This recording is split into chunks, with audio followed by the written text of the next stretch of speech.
Okay. If for some reason you're not able to attend, like I've already had some people who are like, I got exposed to COVID 2 days ago, or my boyfriend has it, or whatever, or I have it, and I'm not going to be able to be there until Thursday or Friday or whatever, I'm going to record as much as I can remember to record, which is what I just did just then, and or I'll probably, if you're out, just communicate with me, and I'll be glad to open up Teams, and you can join me during class, meaning during the 8 to 9:50 time period over Teams, and I'll just open it up so that you can hear me, and occasionally, if you're working from home, I can look at what you're doing, kind of like I did when we were working synchronously from home. I can look at what you're doing and give you feedback and help you to stay on track. And if you bring me an excuse, meaning a doctor's note, I can count you as here if you're joining us on Teams. Does that make sense? In other words, if you do have to quarantine for whatever reason, I won't count you as absent. Okay? Is that clear? Adam? Is that your name? Yeah. What? Sam. That's close enough. Adam it is. So, in other words, I'm going to try to give you every opportunity to keep on track of things, even if you miss because of sickness or illness. Now, this is mostly about COVID, okay? So, I don't want this to become like a catch-all for any reason that you feel like staying home. Does that make sense?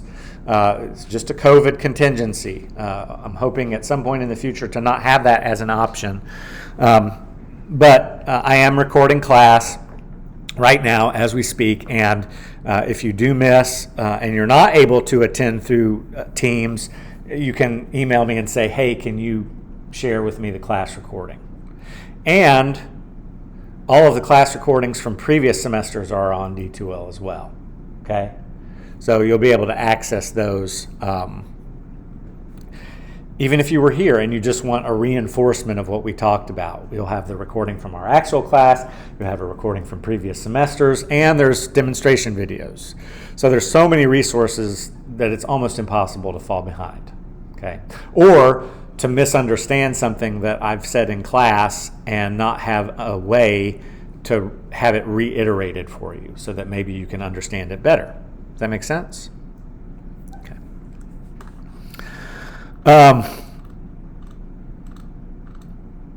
Office hours. I only hold office hours virtually now on Teams.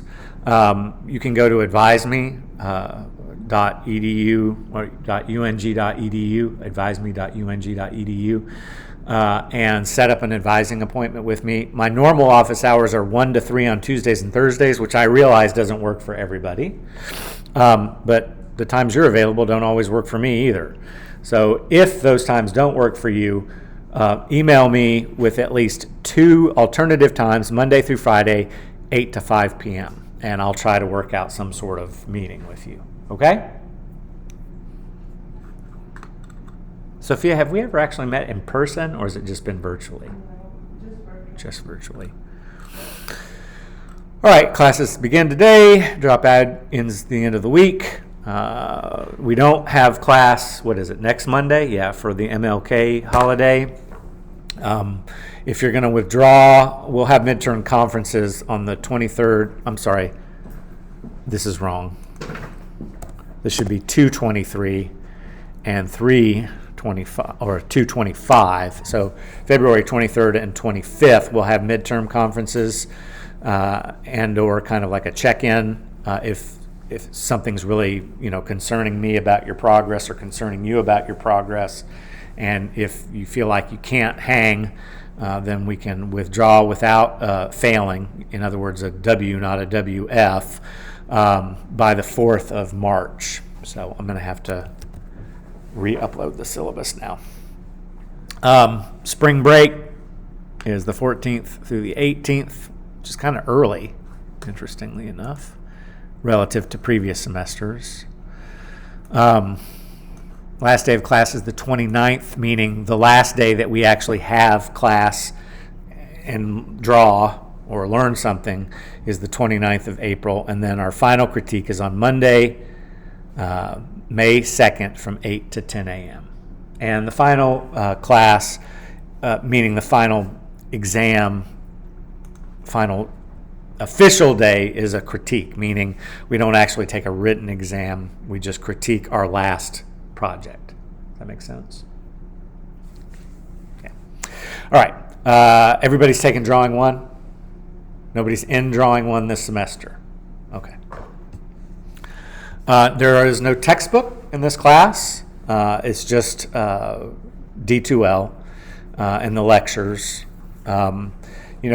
As we move forward, you're going to need a sketchbook, and you'll take notes in that, and that will kind of become your resource as far as the text is concerned.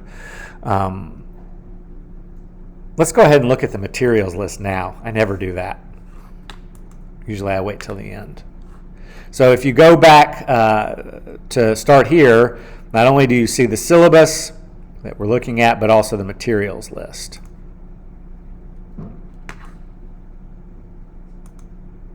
Oops, did I just really do that? Oh, it's early. Sorry. So again, you go to Life Drawing, Section B, start here, materials list, click on it, and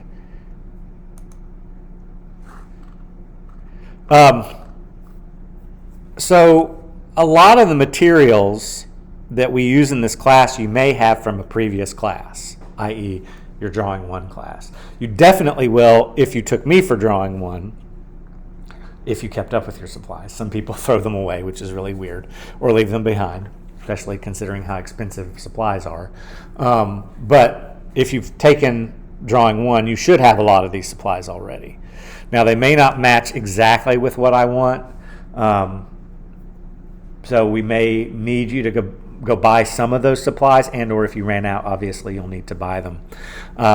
But you'll note here, any item that is highlighted, see these highlighted things, are things that you will need to buy the exact same brand of. If it is not highlighted, you may buy one of comparable quality, and or the following are items you may have from your previous Drawing 1 class and may use for the course. If you run out of any of these supplies, you will need to purchase more. They are presented in roughly the order of which or when we will be using them. I recommend purchasing all supplies on the list that you do not currently have by the end of the week. Now note, I said purchase. That means go to Amazon. It's the easiest source. It's the cheapest source. I've done the research.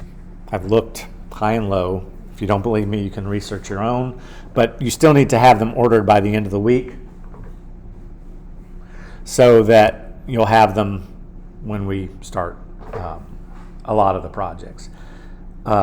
We won't need all the supplies for the whole semester, meaning the Prismacolor color pencils that we'll be using, we won't be using until after midterm. However, I still want you to get them. Because what invariably happens is people say, oh, I'll split it up and I'll only get what I need when I need it, blah, blah, blah, blah, blah, and they don't have it when I need you to have it. Right? And then guess what happens? Well, I have to give it to you, and that irritates me. And you don't want to irritate me, because I can give you a bad grade if you irritate me too much, right? Not to mention that it's unprofessional to be unprepared, right? Professionals are prepared, so you need to be prepared for each and every day of class. Now, how do you know when you need something? Well, there's this thing that I have on my syllabus called a calendar, and it shows you the materials that you need for every day that we meet in this class. Does that make sense? So all you have to do, if you have a question, is refer to the syllabus and or refer to what I asked you to have for the next class. Because generally speaking, if we're about to start with a Prismacolor, I'll say, make sure you have your Prismacolor on Wednesday of next week, because we're going to start drawing with the Prismacolor. Does that make sense? Hunter? Okay. It's hard to tell with the mask on. So 9x12 spiral sketchbook. Okay, see, this is why I don't do this.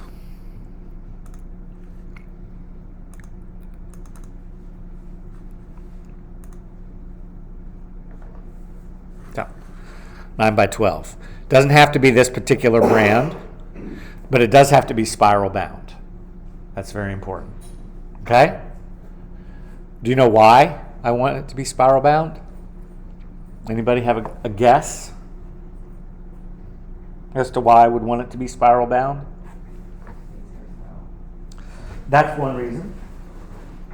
The other reason is with a notebook like this, you can't really lay it flat. Spiral bound lays completely flat. A notebook like this always has that annoying thing here, right? When you're like, well, then why do you have one? Because that's not what I draw in. That's what I write in. So leave me alone. Okay. 18 by 12 or 18 by 24 inch drawing paper. Again, it doesn't need to be this. It just needs to be drawing paper, not charcoal paper. So any kind of white spiral bound drawing pad is usable. Okay? Makes sense. Do what? I was asking if that's what we had last In semester. Cornrum's class? Yeah. I would imagine. Pretty ubiquitous. We try to all stay on the same page, though. Yeah. Did you get that? No, but I do now. Page, art, drawing. Okay. All right, be that way. Be joyless. See if I care. Newsprint is gray paper, cheaper, right? It's generally not spiral bound. We need a pad of that as well.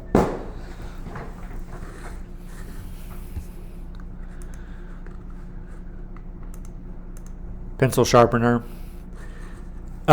This is a nice metal one. There's also just the cheap little red plastic ones, which actually sometimes work better than the metal ones, and they're a lot less expensive. So again, it doesn't have to be this, because why? Because it's not highlighted, right? Drawing pencil set. So this is a 12-pack of drawing pencils like this. It has a variety of different graphite pencils.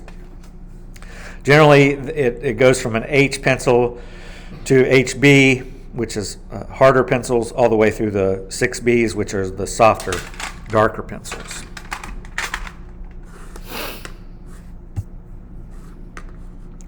You just need a variety of different hardnesses of pencil. Kneaded eraser, those little gray ones. Pink pearl, it's pink, and it's called a pink pearl. So one is for blending or lightening, one is for getting rid of. Or you can use a white plastic eraser. I don't think I have one that's white anymore.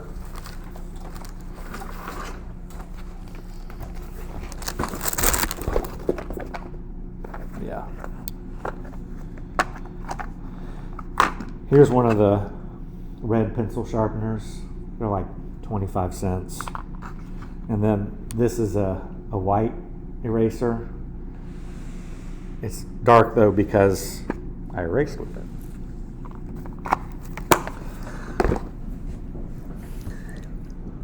Charcoal pencil set. Usually they're either this kind, which is Derwent with a black coating on the outside. They also have some that are orange.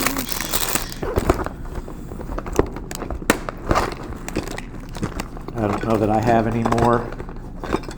They're called Generals, but they're, instead of the graphite pencils, which are graphite, these are charcoal pencils, meaning they're containing charcoal as opposed to graphite.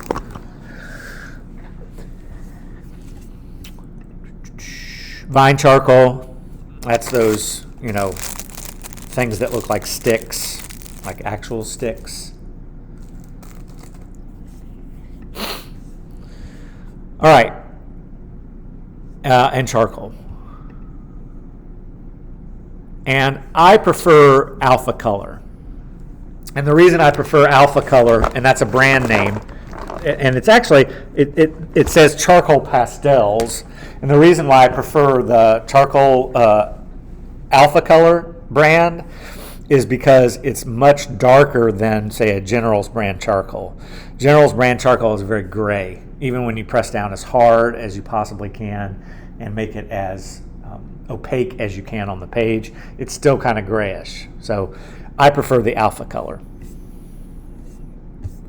It's kind of like the difference between buying Prismacolor and Rose Art or Crayola.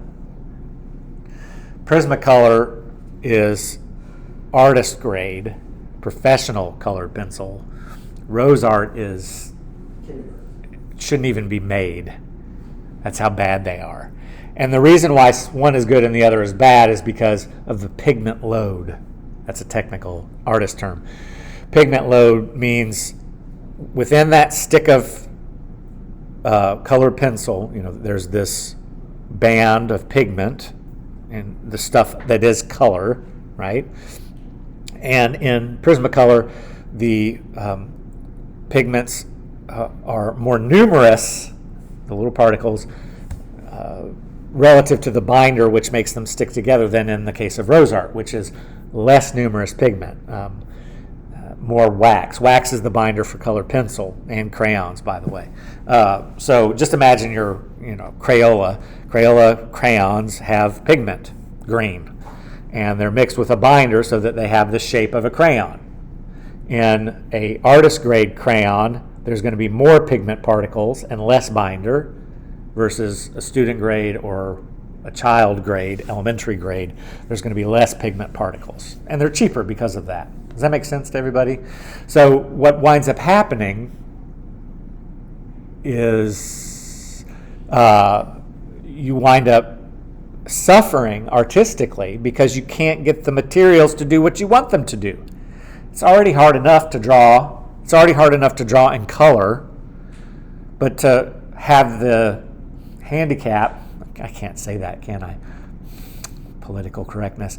To have the disadvantage of having a material that's fighting you is going to make it that much harder. Does that make sense? So you want to buy the artist grade material, and that's why I say buy these, not Rose Art. Rose Art's 25 cents. This is $11.96. It's worth the extra money. You'll note that this particular brand, it's not the figure Prismacolors, it's not the 92 set, it's a 12 set, and it has the primary color palette, primary, secondary, tertiary color wheel color palette. Has a couple neutrals and of course black and white, but you have the color wheel colors on there, and that's really what I want you to have. Okay. Now, if you want to buy the 9610 of Prismacolor, like Grandma got it for you last Christmas or whatever, it's fine as long as you have those colors. Does that make sense?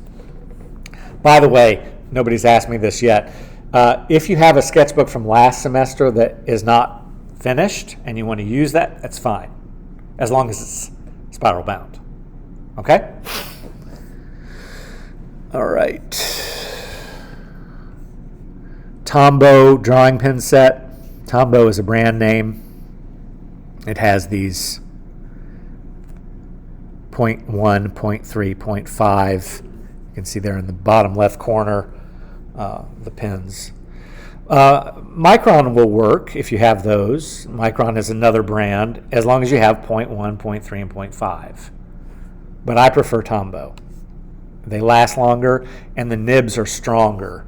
Micron, the nibs wear down very quickly, especially if you aren't pressure sensitive. Now, this is really important. This is our Speedball cartooning pen set. Notice this is the calligraphy set. And if you look at the nibs, each one of the nibs is pointy. Don't buy that. Don't buy that. I don't even know why they call it a calligraphy set. They should call the cartoon nib set the calligraphy set, because it has a variety of different nibs. It has square nibs, it has pointed nibs, and it has round nibs. That's what you want. Okay? Does that make sense? So when we do pen and ink, you want these nibs. Okay.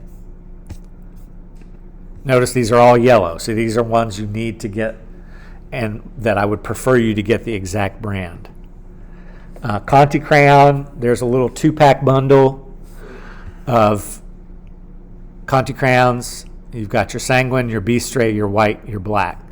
2 sets of each. You want to get that. It says currently unavailable. Okay.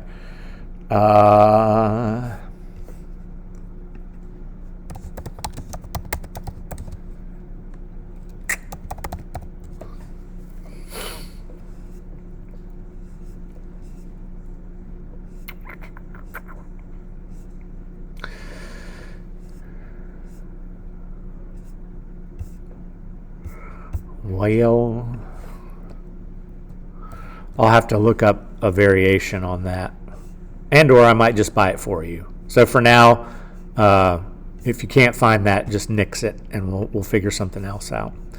And then finally, the Prismacolor pastels. Okay. And I love these. They're thicker, higher pigment load than your average pastels. Do they break just as easily? No, they're a little bit stouter. And I shouldn't have said thicker, I should have said longer, because they're actually thinner. Like your normal pastels would look like that. This is just a close-up of one end. All right, any questions on materials? Okay. Finally, you need a drawing board, and you can either get this one, which is 23 by 26, or you can go to Home Depot and have them cut you a piece of masonite that's 24 by 36. And by the way, this should be a 1/4 inch in its thickness. One girl last semester bought the really thin stuff. It should be a 1/4 inch. And then you can go to Walmart and get a couple of these clips. I actually prefer this, and it's $12 versus $39. It's a pretty good deal, in my opinion. So I would do that if I was you. And then finally, this is optional, just some sort of tackle box or something to carry your stuff to and fro. You do need to buy your own drawing board, because I don't want you to take these home. These are what other professors use for their classes. I want you to be able to tote your drawing board back and forth to work on stuff at home. Okay? Questions? Anybody have questions? No? How did I opened like 24 tabs. Okay. I'll update that materials list, considering that we can't find the Conti crayons. Okay, so let's go back to our syllabi.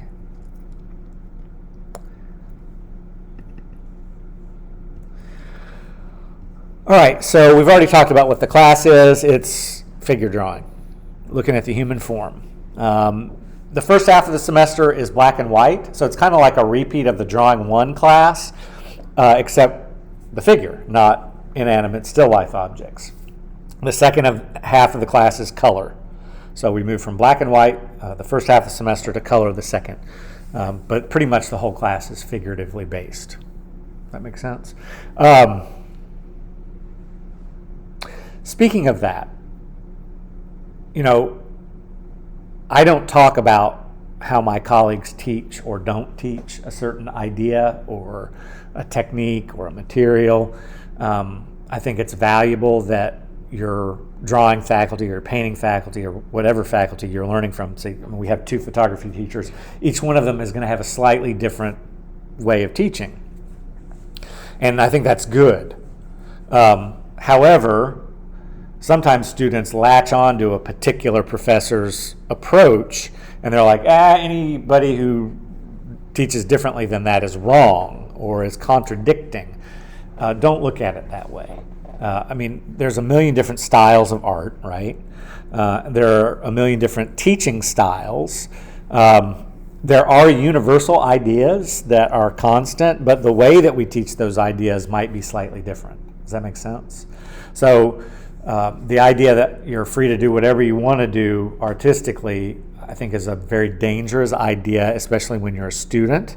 The old adage about learning the rules and being able to break them because you know them, I think, is a truism for sure. You're in my class this semester, so you'll be learning how I teach. I'm your client. I always talk in terms of like a client-designer relationship. So I'm your client. I'm hiring you potentially, right, as my designer, and I have my own aesthetic. I have my own way of thinking. I have my own desire as far as the project that I'm hiring you to work on. If you don't satisfy what this client has as their aspiration for a particular project, then you got to do what they say or get fired, right? And in the classroom terms, it's you either succeed or don't succeed grade-wise. Does that make sense? You following me? So I want you to do things the way that I'm asking you to do them. Okay. In that same vein, I am going to kind of treat you all like you don't know what you're doing at first. In other words, if you feel like after drawing one you're still struggling with drawing, I'm going to kind of start at ground zero with how to draw. And I'm constantly surprised, and again, don't take this as a criticism of my colleagues, okay? I hope it doesn't sound that way. However, again, there's differences in the way that we teach philosophically. So, for instance, when we're measuring the skull, and I'm saying, okay, you want to figure out, how far out these shoulders are relative to the head, I'm going to have you using your pencil to measure the angle between the center of the head and the edge of the shoulder, and I'm going to have you using your pencil, putting the top of your pencil at the top of the head and your thumb at the bottom and counting down. Oh, look, the distance between here and here is the same as the distance between here and here. Oh, is that the same on this female skeleton? Oh, this is male, this is female. Yeah, as a matter of fact, it is the same. Those are measuring techniques that some professors don't teach. Is there anybody who hasn't heard of those techniques? No? Good. You may not still feel comfortable with them, or, and this is the weirdest thing, like, it's one thing to draw a box, it's one thing to draw, a bottle, or, a kettle. It's another thing to draw a human being. And for some reason, you can succeed in life or in non-life drawing and get into life drawing and be like, I just forgot everything. Especially when there's a living, breathing human being standing in front of you. Then, your cognitive abilities to translate, bottle, human being, goes out the window. Like, you freeze, you forget everything. And I think that has to do with what we were talking about previously, which is likeness, wanting it to look like the person that you're drawing. Objectification of human beings is okay in life drawing. In fact, you will objectify human beings in life drawing. I know that that's not what they mean when we're talking socially or culturally, but I know some people are very nervous about drawing a human being, a stranger, especially a stranger with no skivvies on. I mean, like within 30 seconds of starting your drawing, you will forget that there's a person standing in front of you. It's like drawing a bottle. Because you're so absorbed with, analyzing this figure formally, materially, it's not a big deal. It's not a big deal. I remember I was very nervous when I first started drawing the figure, but it was amazing how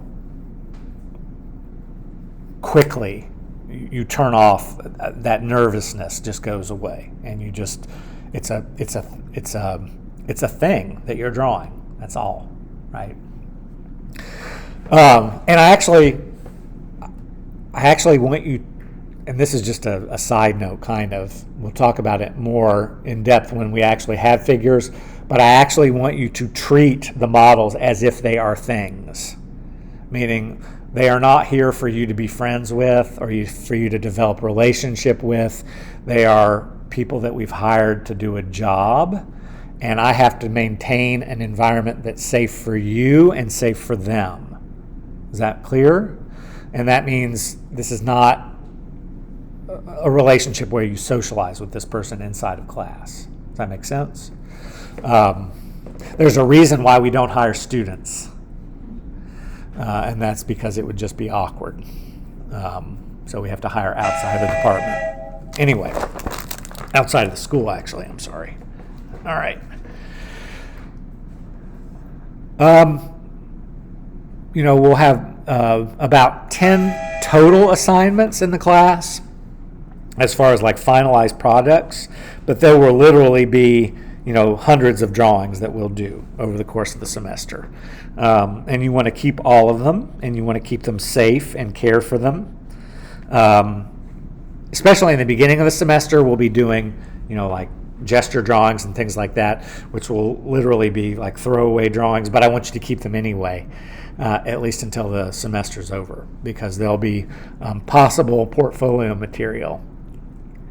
I'll demonstrate a lot. If anybody's had me as a professor before, they know that I like to demonstrate. Sometimes it gets out of hand. I'll try to rein it in a little bit, meaning I take too much time and don't let y'all, stumble around on your own. But I do like to demonstrate. And I like to make mistakes. It's not comfortable, but I like to because,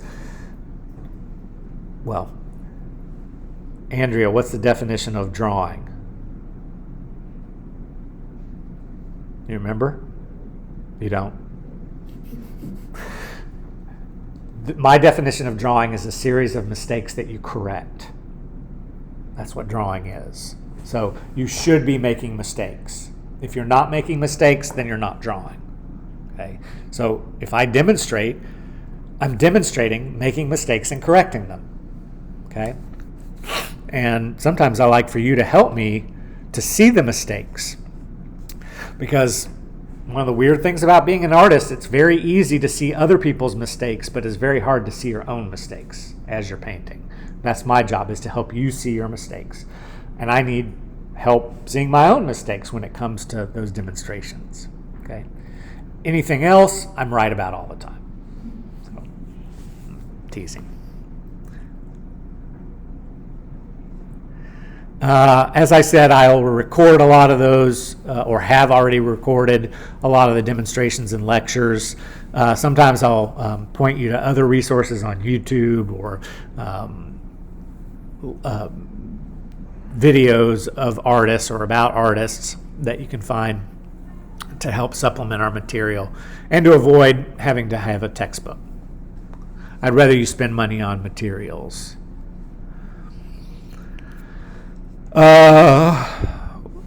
Documenting your work. So you are going to need to learn how to take good pictures of your work if you haven't already. The current cell phone generation, of course, is getting better and better with its photographing abilities or photographic results.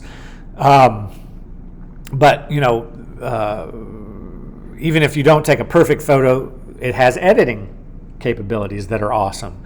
And or we have a computer lab across the hall that's hardly ever inhabited that has Photoshop on it for you to make corrections. And if you ever have questions or struggle with getting good photographs of your 2D work, I'm here to help. And there's also a link on YouTube to a little demonstration video that I've done about how to take pictures of your work.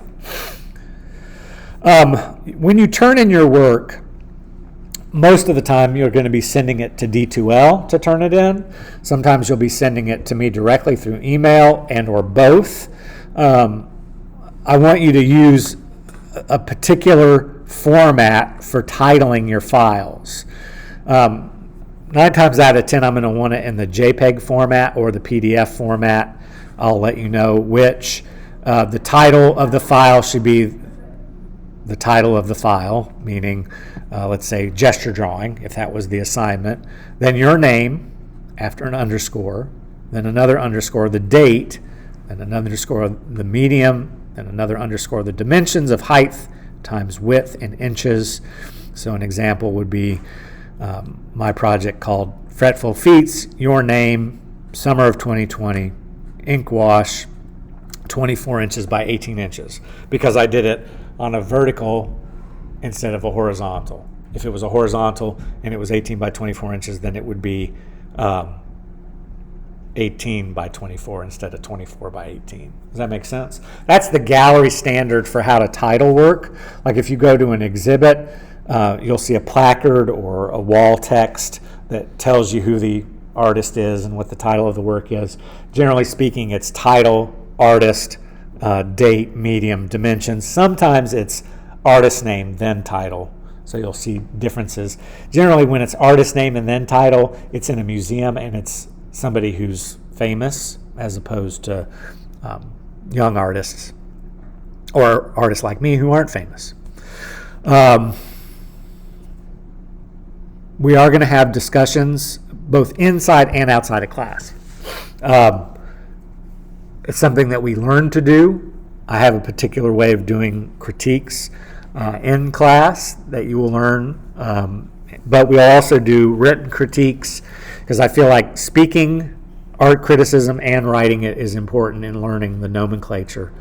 So in addition to in-class critiques that you are required to participate in, we'll also have asynchronous critiques where you'll turn in a work and then you'll critique your own work and then you'll critique each other. And I'll go through all of that. But it's more than just saying, I like what you did, Sophia. It's really great. You got to explain why it's great.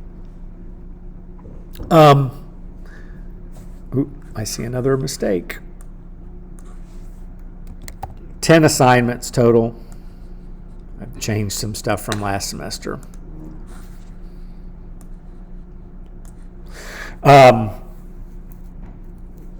But you'll also have homework assignments, your discussion groups. This is all the source of your grade, as is your attendance and participation. I grade on comprehension of the idea, creativity within the boundaries of what I'm asking you to comprehend conceptually or formally or technically, and craftsmanship, which is professionalism.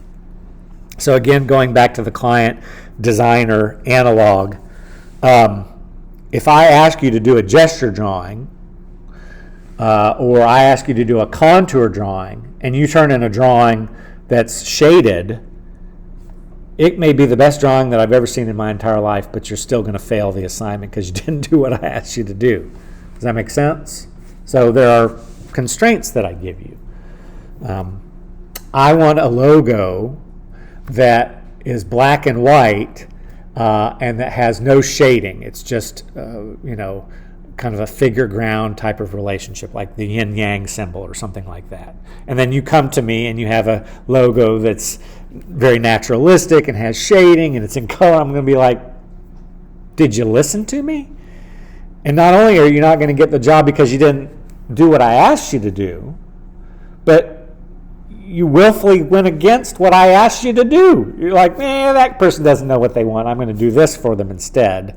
How many people are thinking about going into some corporate form of art like graphic design okay, so, you're going to have, and I've done graphic design before, you're going to have people who don't know what they want and don't have aesthetic maturity, meaning they don't have a very good idea artistically, right? May not be appropriate to what they want to convey to their public.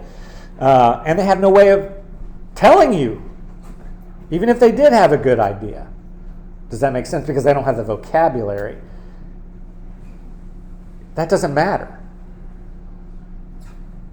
You do what they ask you to do. Now, they may come back and say, no, that's not what I'm asking you to do. And you may say, well, that sounds like, or this looks like what you were telling me to do. So what is it you want me to do that I'm not doing here. And then they're like, okay, I like this part, but this is not what I was asking.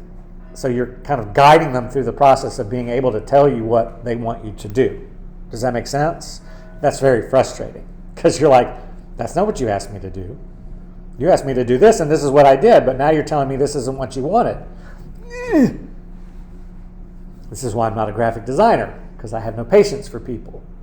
Well, in that particular relationship, I have no patience for people. But anyway, that's frustrating, but they're your client. You have to please your client, right? So you have to figure out how to kind of trick them into telling you, or actually teach them into telling you what it is that they want. Does that make sense? With me, you don't have that problem because I know what I want. I'll show you examples of what I want, right? And I'll guide you towards what I want because I'm trying to teach you, okay? But if you ignore me, it's the same as not doing what a client asks. Does that make sense to everybody? I hope so. That's comprehension. For everything that you don't do that I'm asking you to do, either because of a lack of comprehension or a lack of desire or whatever, maybe a lack of understanding or ignorance in the beginning, you can expect deductions and points for that. Creativity is kind of twofold in this class. Number one, it's originality within the boundaries of what I'm asking you to comprehend or express within a particular exercise, meaning making something your own.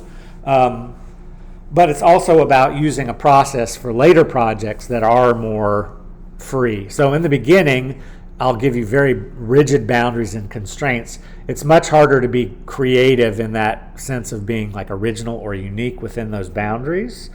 But you'll have some flexibility there. But towards the end of the semester, that's when you really get to be like unique or come up or generate your own ideas for some of the projects because they're more conceptual. But even then, I'll expect you to use a process of doing preparatory sketches in your sketchbook. My painting students know what I'm talking about, thumbnails and value studies and things like that, so that you're not just starting a drawing from scratch. And your grade will come from both being unique in your interpretation of a particular assignment, but also in using that process. In other words, I will grade to make sure that you've thoroughly explored an idea before you actually execute the idea on a larger scale. Does that make sense? Finally, craftsmanship. Part of it is fulfilling creativity and comprehension, right? Being a professional. Listening to me. Taking my advice, being on time, having your materials when you're supposed to. Does that make sense? These are all aspects of professionalism. Participating in critique is part of a professional behavior. A lot of times in graphic design, especially on a corporate scale, not like a little mom and pop graphic design studio, but like say you go to work for Disney or some video game design firm, you'll have like critique meetings where you all come in, you put up your ideas, and then you give each other a hard time about your ideas, in good and bad ways. You talk through what it is you're going for and how close or far away the ideas that you're generating come into fulfilling that destination. Does that make sense? I'm a big fan of Star Wars, and I like the behind-the-scenes stuff that they have on some of the DVDs and stuff. And it was always cool to see, like, in the art department, they have all of these, like, little sculptures for aliens and stuff like that. And when you watch a Star Wars movie, or when you watch Harry Potter, or when you watch Lord of the Rings, there's like a cohesiveness that's there in the visual aspects of things. And that's the director bringing their aesthetic into the art department and making choices. This fits my vision, this doesn't fit my vision. Well, why? Well, I like the mustache on this guy, but I don't like his hairdo. Change his hairdo. Does that make sense? that's not like, Andrea, you're a bad person because you got the wrong hairdo. It's, Andrea, this is not fulfilling my vision for the film aesthetically. So can you please change that? Right? Does that make sense? So participating in that process, Anaya, you did a really good job at this, but I feel like your values are a little low in contrast. So you need to make the, what? Darks darker and the lights lighter. That was like the theme of our painting class. I can kind of anticipate that in this class as well, because contrast is always an issue. But you want to be able to talk to each other about these things, not only in the critique stage, but also amongst yourselves. Now that brings us to another aspect. Before I move on to that, obviously having things done on time is a part of craftsmanship. So whenever you don't turn something on or in on time, I'll reduce your grade 7 points for every class day that you're deficient in that meeting of the schedule. Does that make sense? Participation is really important. When you're in the class, I want you to participate, and a huge part of your attendance participation grade comes from your professionalism, your craftsmanship, your participation. So if you're here every day, but you're not participating, you might wind up with a bad grade, even though you've got a perfect attendance score. Vice versa, if you miss a lot of days, but you are really proactive in trying to catch up, in other words, through no fault of your own, you miss a lot of classes, right? If you communicate with me, you communicate with your classmates, you do the work outside of class, you send me your work through email so that I can critique it and give you feedback. If you're proactive, then you're trying to mitigate those circumstances that are beyond your control. Therefore, you're participating at a higher rate. Does that make sense to everybody? If you're in class all the time, but you don't participate in the critiques, then you're deficient in your participation, right? That your attendance participation grade will show that.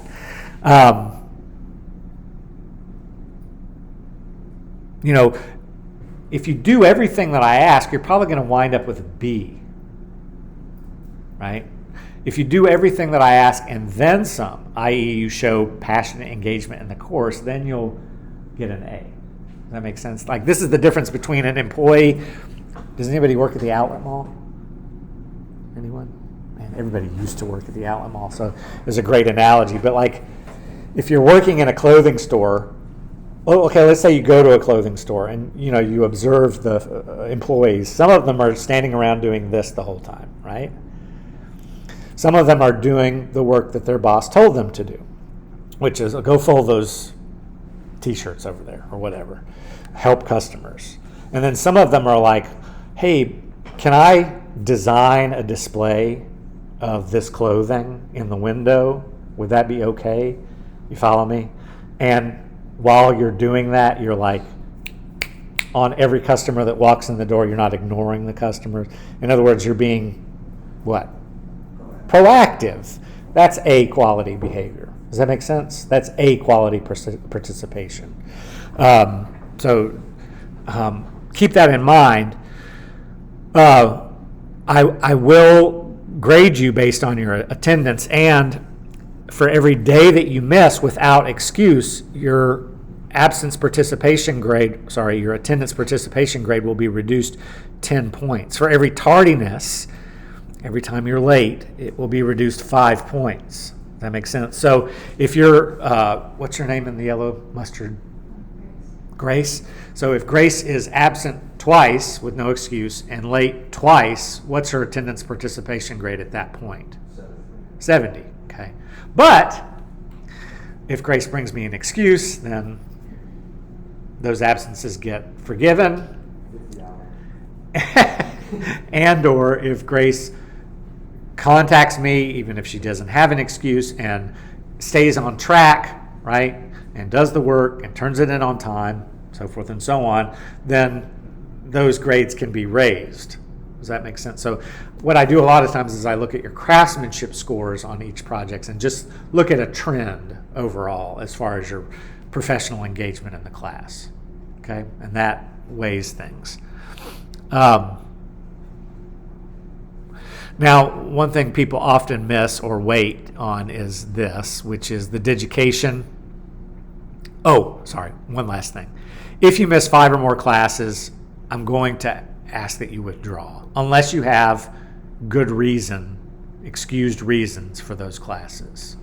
Does that make sense? I always like to use this example, as I had one young lady who was maybe 3 months pregnant when the class started. And of course, within the next 2 months, she started experiencing a lot of morning sickness and things like that. So she had to basically start working from home because she just couldn't be here.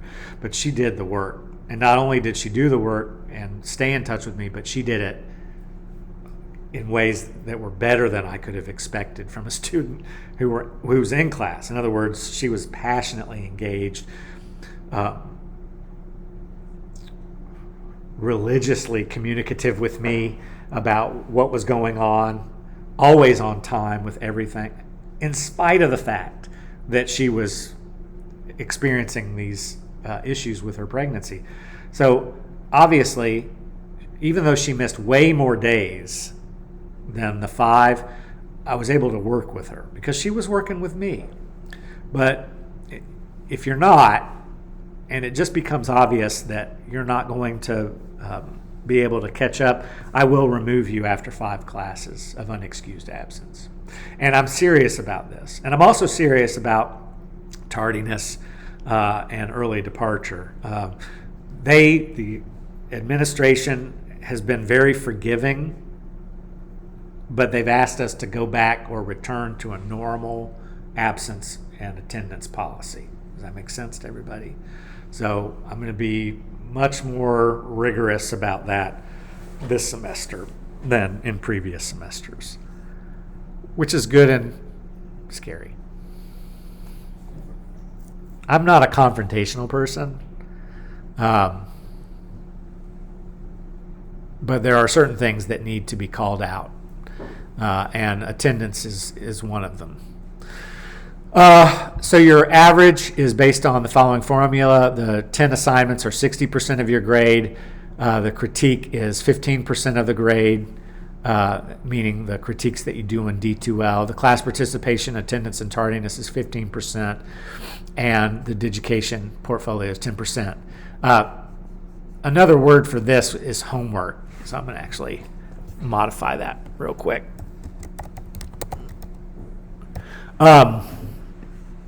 Now, I brought up the word digication portfolio. Everybody have a digication account? Sam, do you have a digication? Okay. So, in addition to the D2L, you should be simultaneously uploading the projects that I ask you to digication. We'll talk about why later.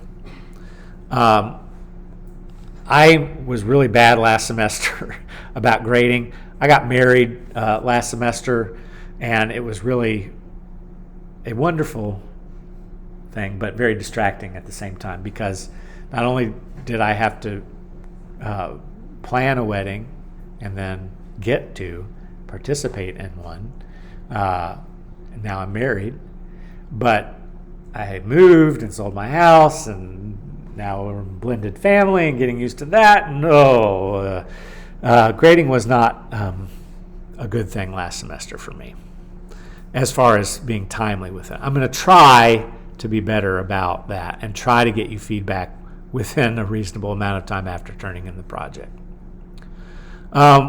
We don't have actual quizzes except for this first one, which we'll talk about on Wednesday.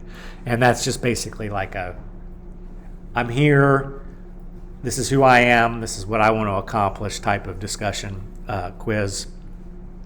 This is what was discussed on the syllabus, etc. It's really more for the school and making sure that A, faculty are using D2L, and B, students are here.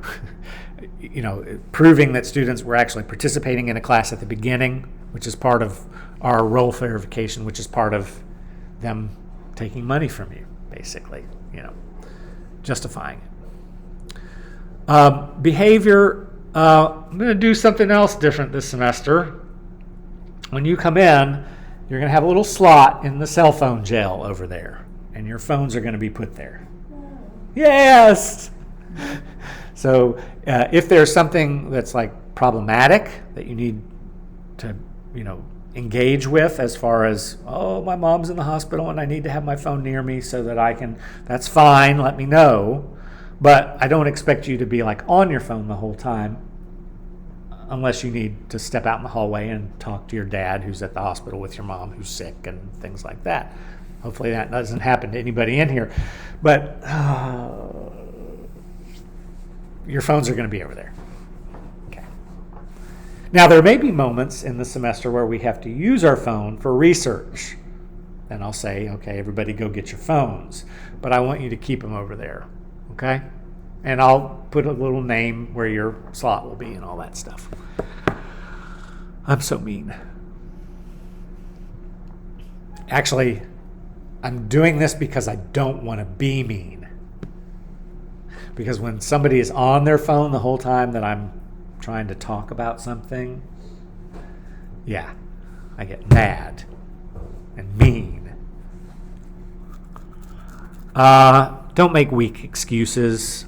If you had finding parking difficulties, or you have to be way across campus really quickly within reason, these are not valid excuses, right? If you can't find parking, you need to leave earlier. I realize some of you do have to be, off campus for a 3D design class right after this class. We'll start packing up. The class ends at 9:50, right? So we'll probably start packing up about 9:35-ish, 9:40 or something like that. So, if you kind of think proactively about putting your stuff away and cleaning up after yourself, then you should be able to get out of class in enough time to get to where you need to be. Does that make sense? And does that make sense? Okay. Have your materials. Obviously, part of attendance and participation, part of your craftsmanship is having your materials. That's why I'm belaboring the point of getting your materials now.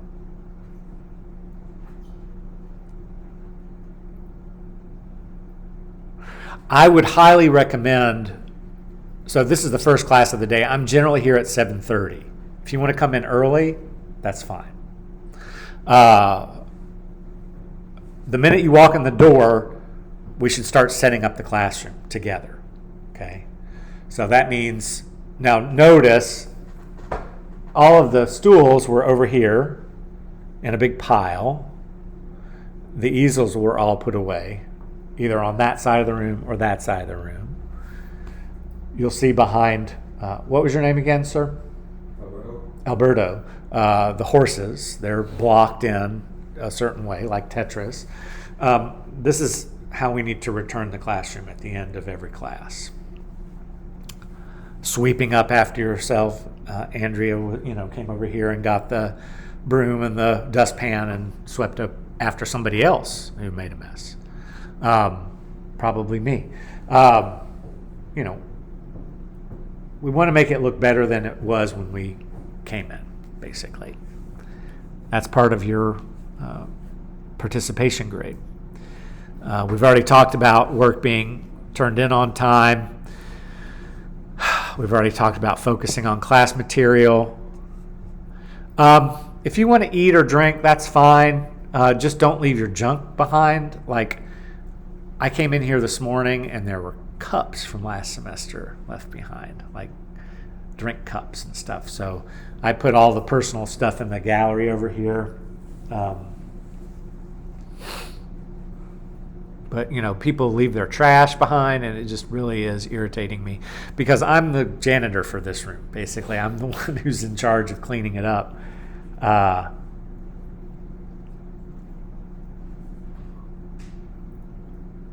Be respectful to one another. Don't expect unfair advantage. Everything should apply to everyone equally, unless you have a physical or psychological disability. And if you do, you need to go to Disability Support Services today and talk to them about it. And you need to bring me a note ASAP so that I can include that in my interaction calculation with you, okay? I have syndromes. I have ADD and I have OCD, like clinically diagnosed. Okay? So I get learning issues and engagement issues, but they can be overcome if you learn the strategies. I think we all have a little bit of those things.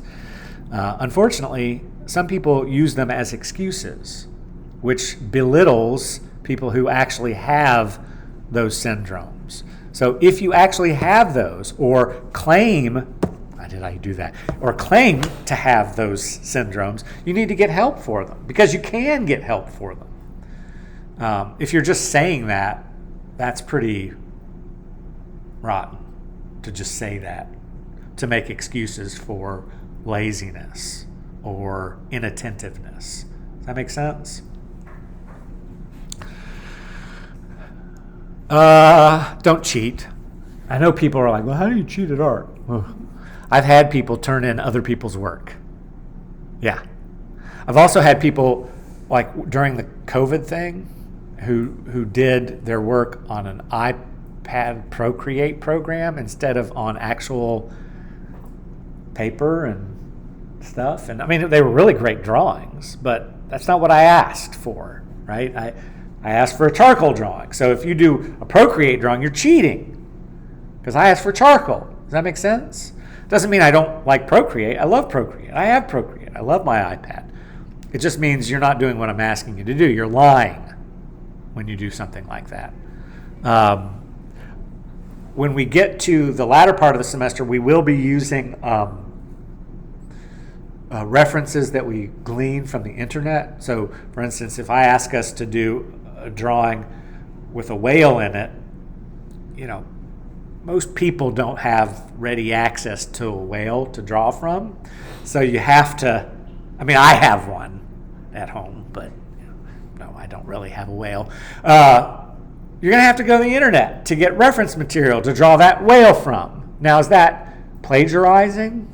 Well, if you copy it exactly, it might be plagiarizing. But if you use it as a source material and you change it and alter it to make it your own, right, for your own artistic purposes, then you're not plagiarizing. Does that make sense? However, if you directly use an image and don't give the artist credit, and you make money off of it especially, and/or another example is we had a student who went through their senior review and they did character studies for this world that they created, and to save time, they went on this website and simply cut and pasted backgrounds from existing source material and claimed it as their own. That's cheating. That's plagiarizing. Does that make sense? So it's very complicated in the visual arts world, but you are held account for these types of things, especially in this class, submitting your own work. Those of you who are going into graphic design, you really want to get up on this as quickly as possible. There's a list of resources here all about copyright and copyright law, copyright infringement, the definition of visual plagiarism, etc. These are really helpful resources that you should be familiar with. It kills me when, there are certain professors, and this is an example of a disagreement, who say, I don't believe in working from photographs. Oh, okay, well, what if I want to draw a whale? What if I want to draw Abraham Lincoln? I'm sorry, Abraham Lincoln's dead.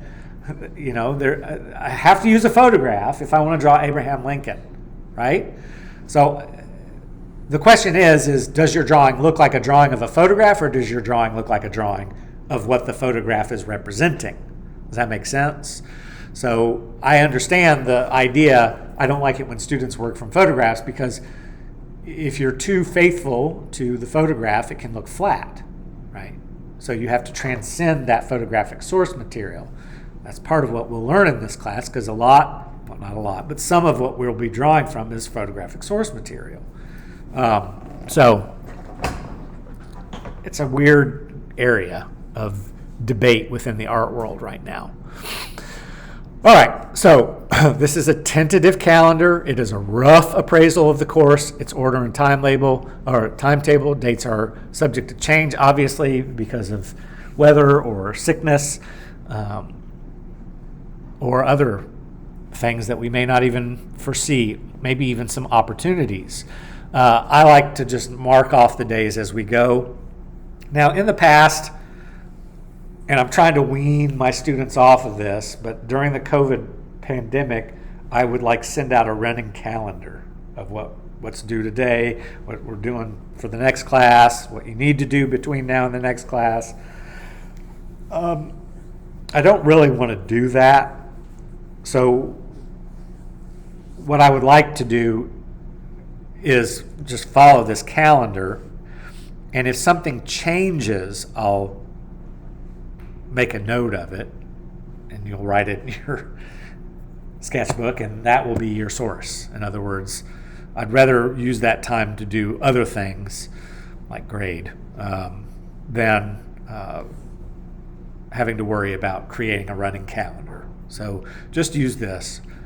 If you want a copy of your syllabus that you print out, or if you want to put it on your phone and, okay, we're done with that, do that. I'm not going to go over the whole syllabus. Today we're talking about acquiring materials. We're introducing and reviewing the syllabus. For homework, I want you to review the syllabus and do these quizzes. I'll talk about them in a second. Then we come back on Wednesday. We'll sign a contract. We'll do a general introduction of the class, and then we'll draw some figures in our sketchbook. We'll start them in class and draw them over homework, and they'll be due. Notice here, you'll email your homework in a JPEG photograph to the professor by the beginning of class on Friday, and it should make certain that the subject line of the email says first homework assignment 2 figures.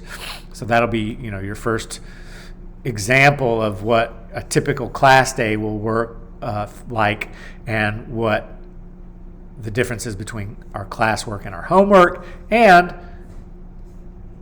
I would hope you noting as we speak kind of what you have as far as information about every day's class and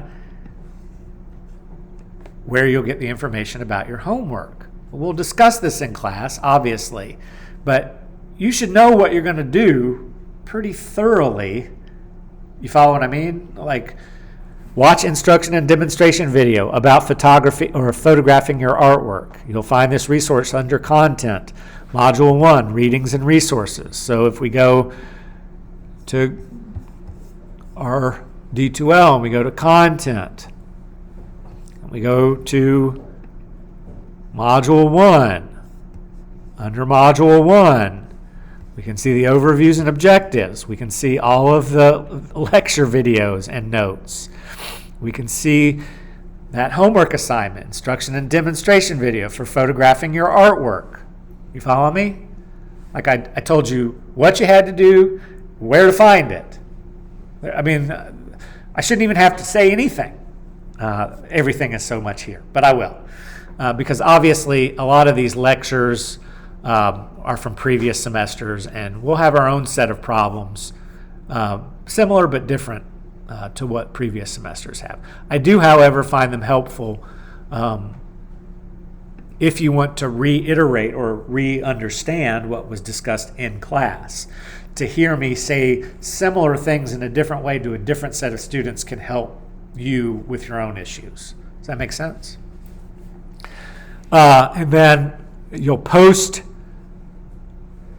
We'll be working on, Module 1, which is the Three Amigos drawing. You notice my three friends here. This is an example of the first assignment, a skull from 3 different points of view. I make cutesy little names for assignments because I'm a dork. We'll look at a demonstration video or I'll probably actually demonstrate.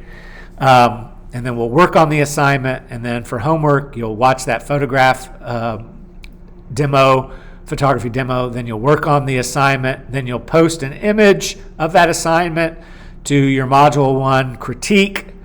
And then you'll title that thread with your first and last names. And you'll make sure that your file is titled in this particular way.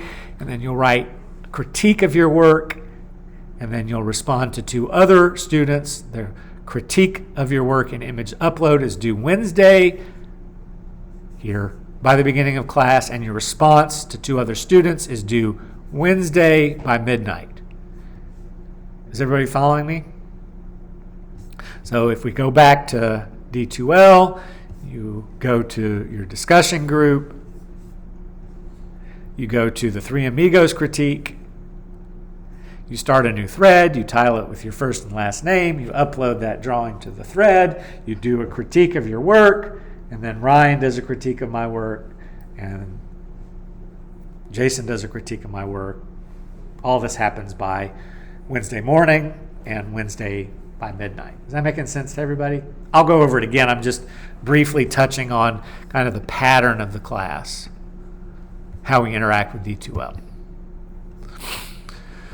So I won't go through all of this, but you can see that we work on that drawing for a while, and then we turn it in, and then we critique it, and by the way, this is like the halfway through the image, and then we have a final image turn in here for that assignment, and we come back and we critique that assignment in class, and then we introduce the next assignment, and the process starts over again,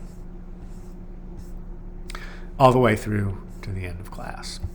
The last thing on this critique is this list. So this is a list of the projects that you should have in your Digication account. Okay? 10 projects.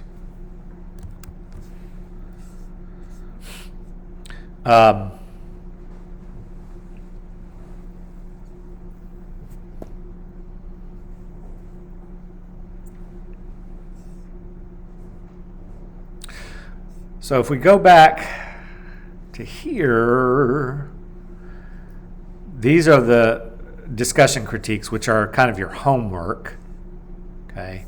And then over here is where you turn in the final assignments, okay? And that's slightly different than I've done in previous semesters as well. But suffice it to say, your final image goes under assignments. The discussions are where either your homework proper, meaning sketches, and or your process images go. So, for instance, the Three Amigos project is a 2-part project. There's stage 1 and stage 2. Stage 1, which gets you halfway through the project, will be turned into the discussion group. Stage 2, which is the final part of that project, will be turned in under assignments. Does that make sense to everybody? Okay. But again, I'll go over all that again. I'm just kind of wetting your whistle for that. Oh, another thing on D2L under content, actually under course home, table of contents, I've also put the calendar raw, meaning it's not attached to the syllabus. So you don't have to scroll through all of that initial material to get to the calendar. Okay. So that's just the calendar, not all the rules and regulations. Homework for tonight, I want you to go to Start Here, the MAA, Mandatory Attendance Activities, and you'll do these 2 things. which we already discussed, so let's go back. Homework assignment number 1, day number 1, right here. Complete the mandatory attendance quiz and the mandatory introduction discussion. This is found under Start Here. Link under Content. Find mandatory attendance activities. Complete the mandatory attendance quiz first, then the discussion.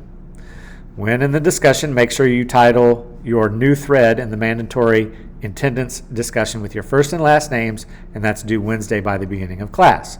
So we go to our D2L, we go to Start Here under the Content browser, we look for mandatory attendance quiz.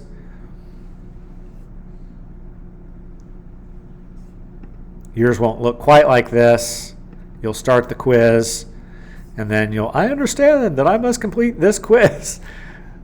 Blah, blah, blah, blah, blah, by the deadline, or I will be marked as absent and dropped from the course. And you'll hit true, and then you'll do submit. Oops, sorry.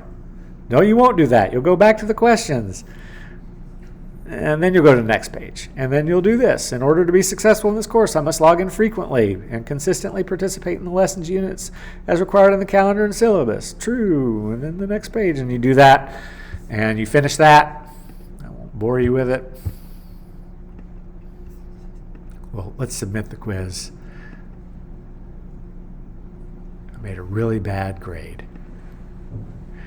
And then we'll go back to Content, mandatory attendance, and then this is just basically introducing you to how the course goes. Paul already did his, except for he didn't finish it. Oh, you did finish it. Look at that. So where are you from? What are your major interests? Why are you taking this class? What are your career plans, hobbies, out-of-school interests, and others? And there he introduces himself. So he didn't have to put introduction. He could have just put Paul Nichols, but you can do that. So Craig Wilson. Then you write your paragraph answering those questions, and then you post. Okay? Of course, I didn't. So post. There. Okay? Clear? So that's homework number 1. Now, let's do one last thing. Well, are there any other questions? Everybody clear?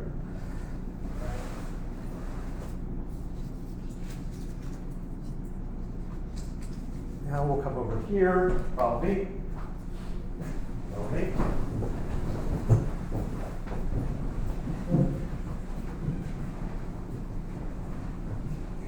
All right, so I've got little strips of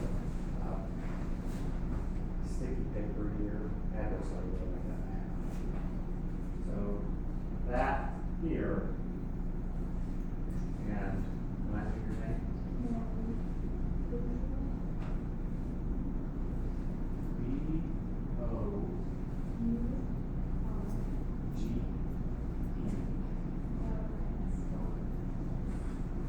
And then put S22. Okay? And while you're here, I'm going to put that in my mouth because that's just gross. Let's go ahead and empty out the drawer. And stack these. Andrew, can you move that? Put it over on this chair here, please. And we'll put this stack here. Try to stack it neatly. And then if there's any supplies or anything, just take them out and hand them to me. And I may dig them out later in the semester. Oh, look, I have a pen. And we'll put 2 people to a drawer. So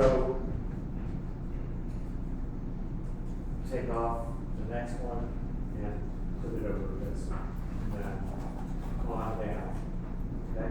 Make sure you put first initial, last name, and S22 for the semester.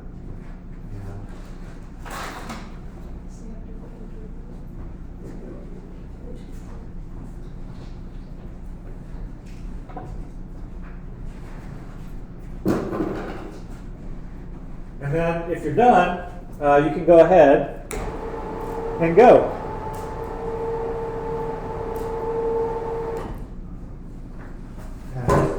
Any junk you find that isn't drawing, sometimes just look at this.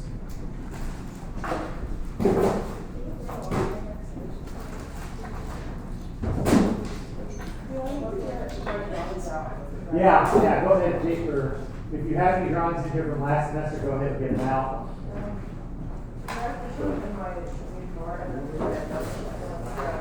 Absolutely. Yes. Oh, it's way down. Way down. Yeah.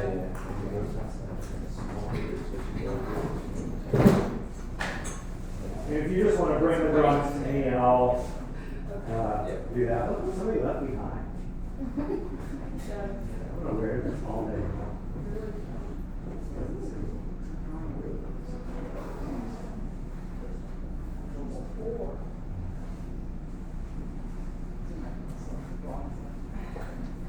Yeah, I just don't understand why people don't care. I told them. It's your drawing. It's cool.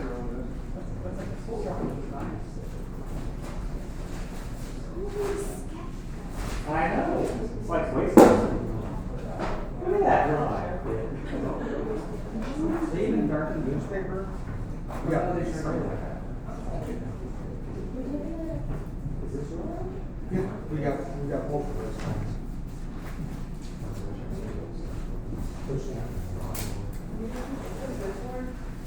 For what? I don't know. Yeah.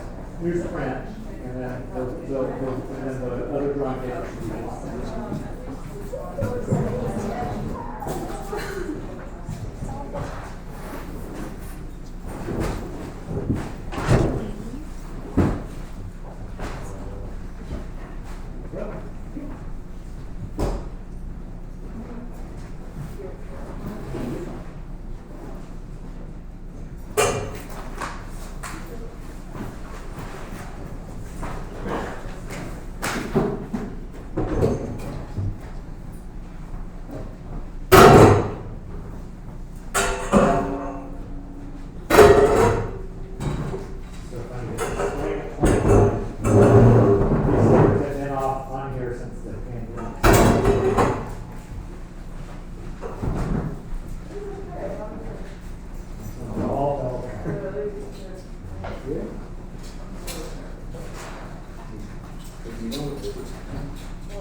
Didn't I say take all your stuff? I did.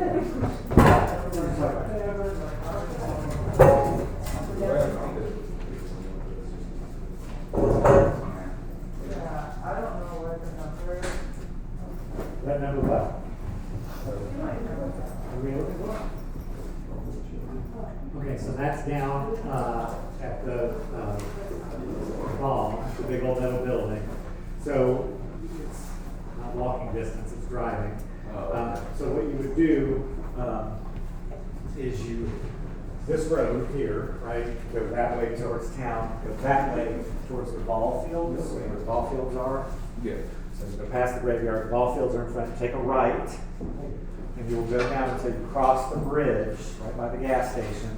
And the next road on your right is the Hamp Mill Road, and you'll see all of these different, what, you're scared now? Yeah, I have no clue where it is. So, I'm not that familiar with this area. so just, Was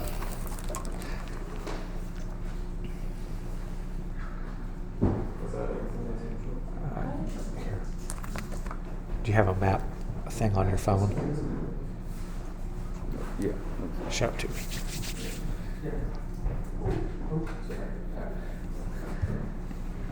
Okay, hold on. Visual.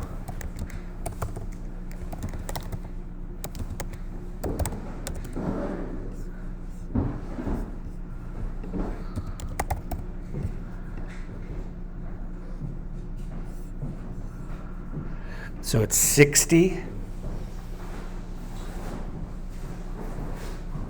Hamp, H-A-M-P. Mill. There it is, right there. Okay. So yeah, that'll take you right to it. So like, just to show you,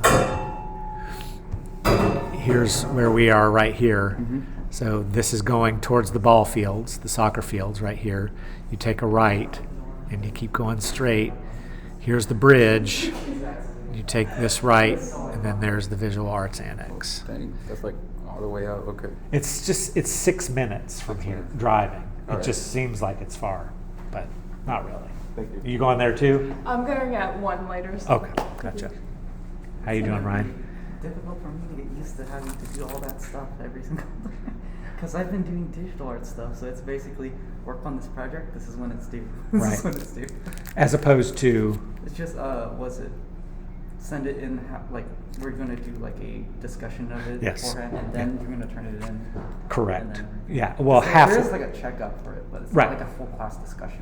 Yeah, and it's not a full class discussion, It's just the catch up. It's just, well, I'll explain it, but you're just replying to yourself, critiquing your own work halfway through the process. And then that will be due, say, Wednesday at the beginning of class. And then by Wednesday at midnight, you will talk to 2 other students. You'll talk to him and maybe her and give them some feedback on their work halfway through the process. Like most of what I've been doing is like not people. Right. I've been doing like stuff in my animation class. Awesome. For like this. Yeah. And I've been doing landscapes. The one I'm most proud of right now is like this scene. Oh, very cool. Yeah. And this is part of the storyboard for Right. previs. Well, you need people. You need to know how to draw people too, right? I mean, you may wind up doing landscapes for the rest of your career, but it's still good to know people. I mean, because like I've looked up on like stuff. Like there's some guides made by some people, like how to draw a hand, and that like if you go from the wrist and go up, it splits the palm part of the hand into like 3 portions. It's like a rectangle here, Right. a trapezoid, and then a triangle. Yep. And then right here at the top of your hand, it connects at the middle. That there's an arc right there. Right. And like I've been looking at those. Yeah. And that's similar, not the same, but similar to what we'll be doing in this class. Yep. We'll see you. Have a good one, Ryan.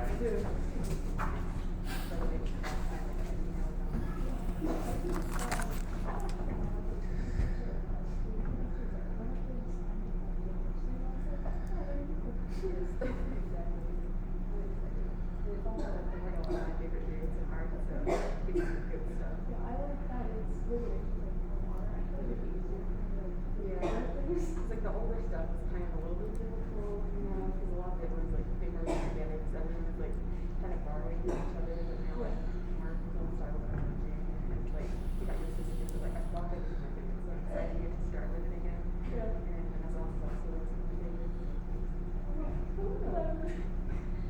Are you doing this? Yes.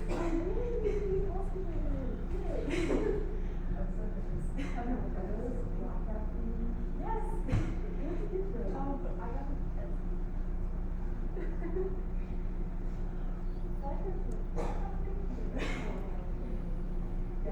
that's how I feel right now.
Yeah.